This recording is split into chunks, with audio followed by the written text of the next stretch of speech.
माझ्या सर्व ताईंना शुभ सकाळ, गुड मॉर्निंग. कशा आहात तुम्ही? मस्त आहात ना? मजेत आहात ना? तर माझं नाव शोभना निकम. मी पहिल्यांदाच तुमच्या भेटीला येत आहे.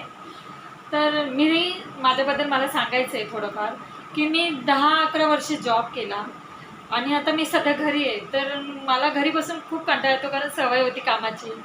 तर आणि घरात बसून मी आता व्लॉग बघत होते. पहिल्यापासूनच व्लॉग बघत होते, पण घरात बसून जेवढा वेळ मिळत असेल तेवढं मी व्लॉग बघत होते.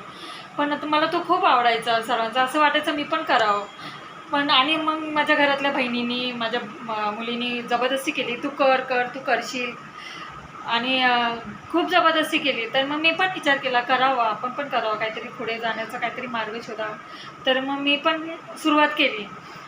तर मला एवढंच बोलायचं आहे, की मी सकाळपासून संध्याकाळपर्यंतचं जे जे काही रुटीन असेल ते थोडंफार रेसिपी, थोडंफार वेगळं काहीतरी तुम्हाला दाखवण्याचा प्रयत्न नक्कीच करेन. आणि तुम्हाला मला वाटतं नक्कीच आवडेल आणि तुमचं प्रेम माझ्यावर असू दे आणि सगळ्यांपर्यंत माझं सगळं तुम्ही सगळ्यांपर्यंत मी पोचवेल. मनापासून जे जे काही करेल ते तुमच्यापर्यंत पोचवण्याचा मी प्रयत्न करेल. खूप चांगलं करेल आणि तुम्ही पण माझ्या सगळ्या गोष्टीला लाईक करा, शेअर करा आणि सबस्क्राईब करा. थँक्यू.